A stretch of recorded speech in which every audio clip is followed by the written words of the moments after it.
Hey everyone, and thanks for checking out another video. Today we're in Elkhart, Indiana, and you're looking at the hump at the Norfolk Southern yard here. The first time I stopped by here, the hump was shut down for maintenance on the retarders fairly quickly after my arrival. So I wanted to make a return trip and catch it in action, and boy did I. It was nearly non-stop with cars being sorted. Unfortunately though, I didn't have my radio with me, so you just have to enjoy the screeching and groaning of the steel on steel. This video is sped up 4 times, but there's a companion piece already published. It's at a regular speed if you want to check that out, but it doesn't have any narration. We'll watch all the action while I go over some of the highlights of the yard. It sees every type of cargo you can imagine. The modern yard was built by the New York Central in 1956 after several smaller flat track variations. The National New York Central Railroad Museum, just down the road, says this is the second largest rail yard east of the Mississippi, only behind Norfolk Southern's Moorman yard in Bellevue, Ohio. This yard was called the Robert R. Young Yard when it was built, but I'm not sure if it still carries that name under Norfolk Southern. I've only seen it ever referenced as the Elkhart Yard. Back to its history. Eventually this came under the control of Conrail after the failed merger with the Pennsylvania Railroad and the bankruptcy of the Penn Central. This was the busiest of the 11 yards in the Conrail system. It served as a junction for routes from every direction. It's 4 miles long and covers 675 acres.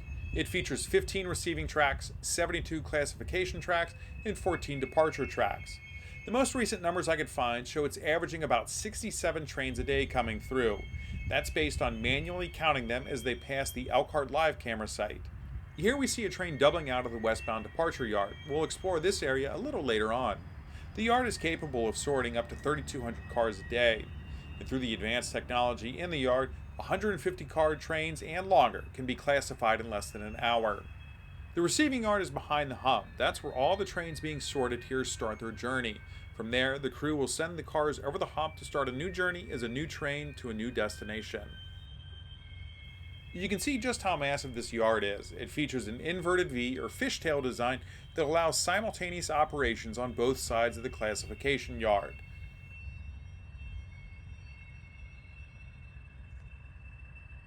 Here we see the brains of the operation, the Hump Tower in the center of your screen. We also see the area where the cars are separated is covered to keep the pin puller out of the elements.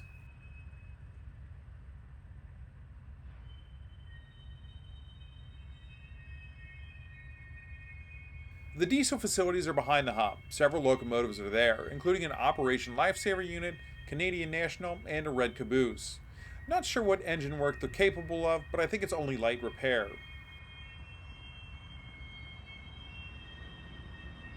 Here we get a closer look at those tank cars coming out of that covered area. I also spot a conductor hopping on board a locomotive.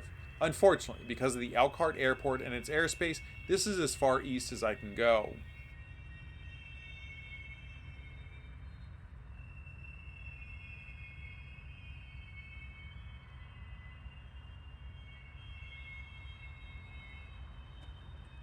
Here are the locomotives pushing the cars up the hump, a yard slug and 2 SD40-2s.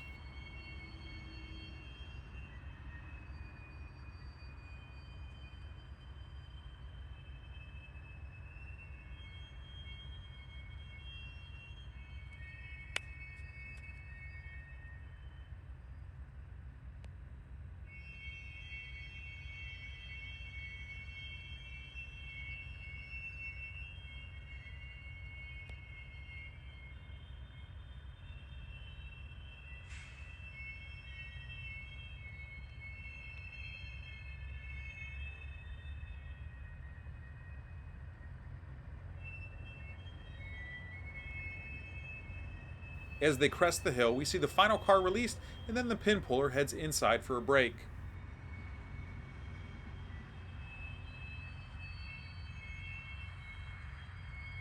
You can barely see it or notice it, but there's a train heading west at the top of your screen.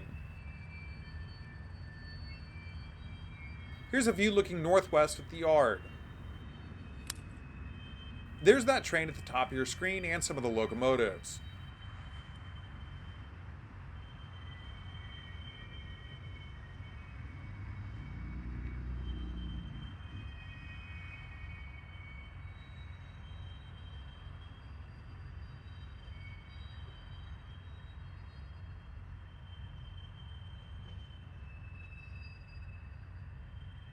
I didn't even notice this until I watched the video again, but there was also an eastbound intermodal train.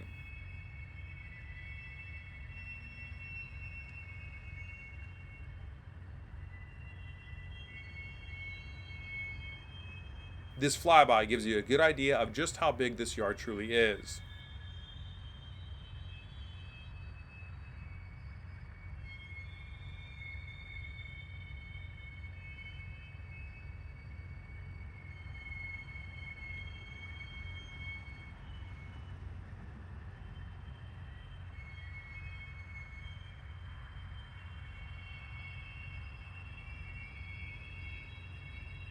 I don't think that's a local in the center left of your screen. That looks to be a Slugset pulling those cars. We also see another Slugset to the center right getting ready to push another string of cars up the hump. Sorry for the digital zoom here, I was just trying to see what was going on.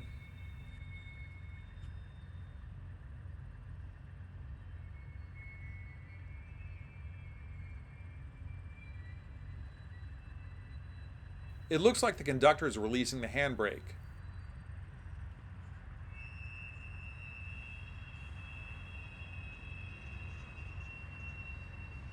I'm not sure why this train came to a stop, but there we see it pulling away and heading west.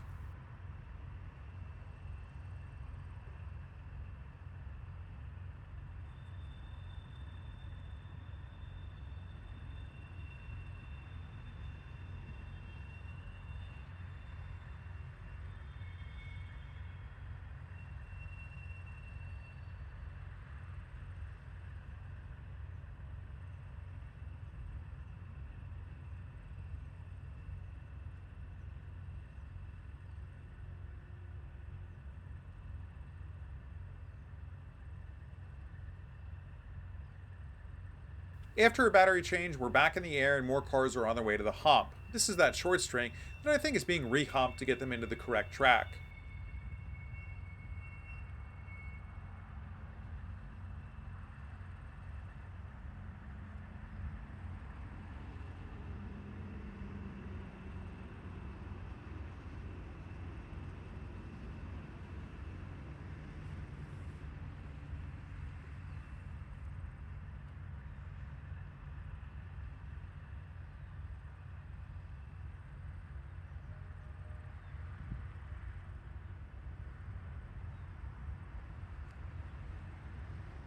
Just so you know, these shots were not fired at me.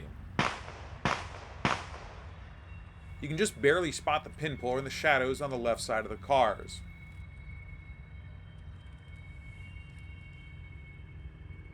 We can also see the cars travel through two sets of retarders, the main one just after they've been released at the top of the hump, then a second one just before they're lined into their destination track. That seems to be pretty standard.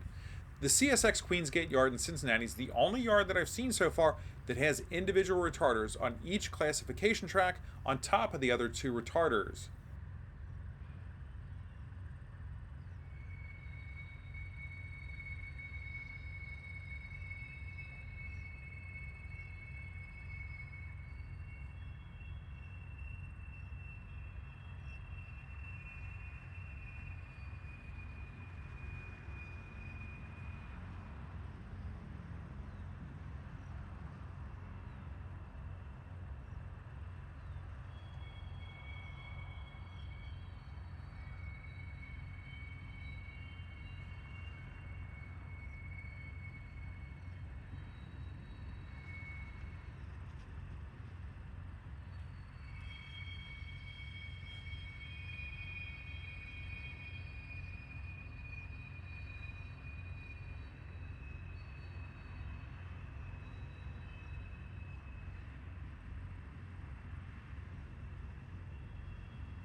This is unusual for me. These locomotives are coming down the hump. Normally, they'll just reverse back and pick up another string of cars.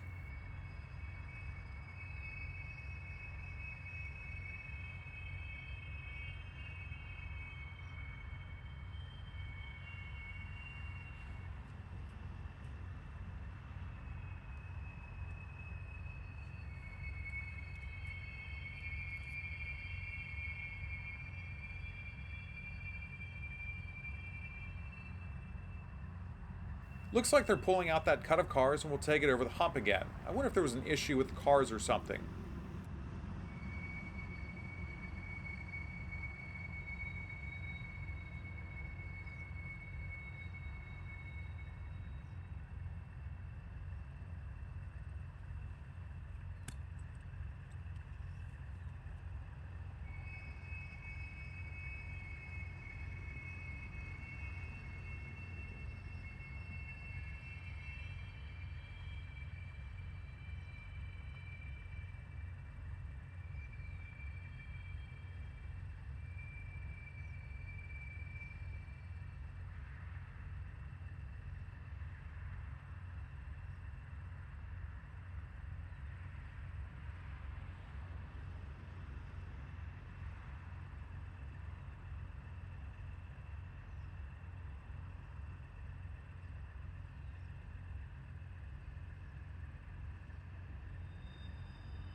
Pay real close attention to the very top left corner of your screen in the next shot.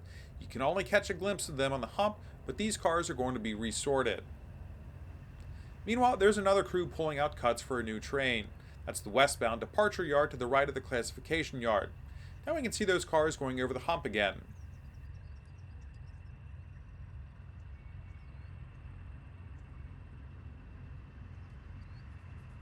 What do you think that car in the center is? I think it's from that track where those other cars were taken from. I wonder if something's wrong with it and they need to move those cars to a different track.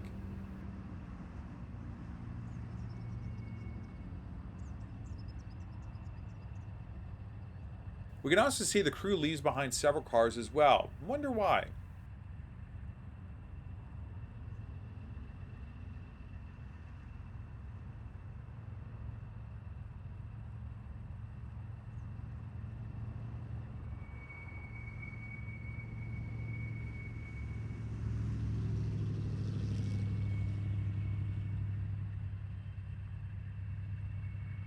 That's the local yard you're looking at, and those cars are being pushed into the eastbound departure yard.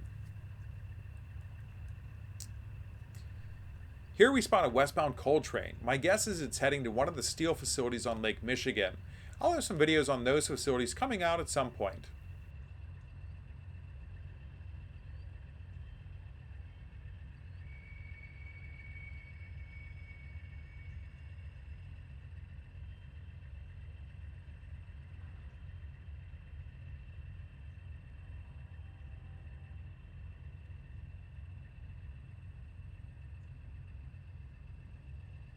Here we see the car repair facility, or well, what's left of it.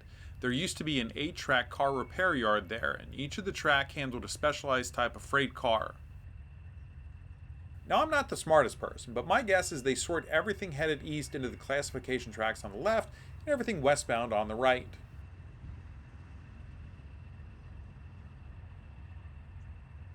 Here we see more cars being readied to the departure yard. We can see a conductor standing by. You can also spot the yard air hookups coming out of those yellow things.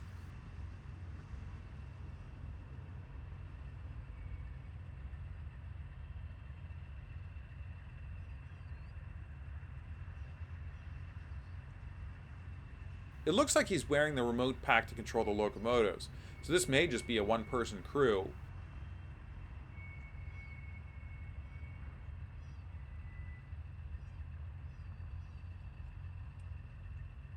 I believe that rod is so that he can work the handbrake without having to climb up on the car.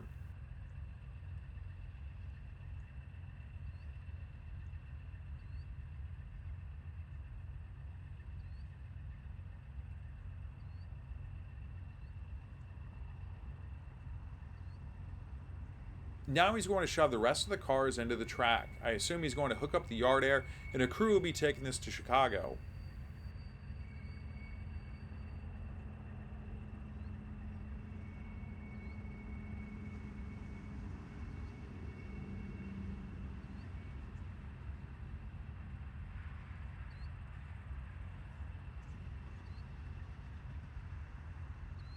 Well, that does it for this trip. I hope you enjoyed another look at Elkhart Yard.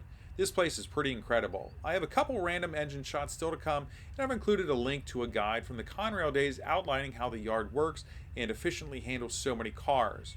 Let me know what you think, and if you did like the video, a thumbs up would be greatly appreciated. Until our next trip, I hope you have a great day.